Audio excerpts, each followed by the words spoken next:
સુરતના અમરોલીમાં હની ટ્રેપમાં ફસાવી તોડ કરતી ગેંગના 5 સભ્યોને ઝડપી પાડતી અમરોલી સર્વેલન્સ પોલીસ. સુરતના અમરોલીમાં હની ટ્રેપ કેસમાં વેપારીને ફસાવીને ₹40,000ની માંગ કરતા 5 આરોપીની પોલીસે ધરપકડ કરી છે.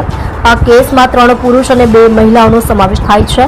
વેપારીને મહિલાએ સોશિયલ મીડિયા થકી ફસાવ્યો હતો અને એક ફ્લેટમાં નકલી ક્રાઇમ બનીને ₹4,000નો તોડ પણ કર્યો હતો.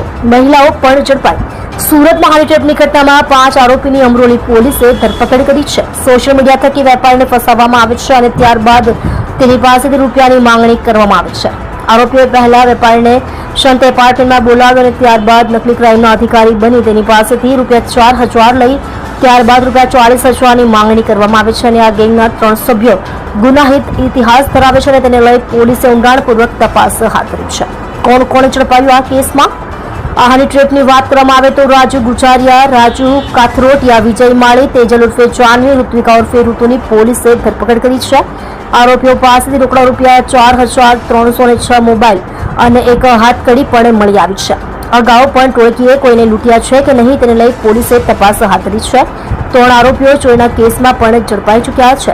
પોલીસે મોબાઈલના ચેટના આધારે સમગ્ર ઘટનાની તપાસ હાથ ધરી છે. 30 માર્ચ 2024ના રોજ પણ હની ટ્રેપની ઘટના શહેરમાં હની ટ્રેપનો વધુ એક બનાવ સામે આવ્યો હતો. પાલના જૈન વેપારીને ઘરમાં જૈન મંદિર બનાવવાનું કહીને ઘરે બોલાવ્યો. મહિલાએ ત્યારે કપડાં ઉતાર્યા. તે જ સમયે બહારથી 3 લોકોએ આવીને પછી ફસાવી ₹17 લાખનો તોડ કર્યો હતો. તોડ પાડવાની આ પેરવી આગળ વધારતા વેપારીએ પોલીસમાં ફરિયાદ કરતા આખો મામલો સામે આવ્યો હતો. રિપોર્ટર એસએલ સૈયદ સાથે કેમેરામેન સંદીપભાઈ બોરસે. તમે જોઈ રહ્યા છો live India today news channel.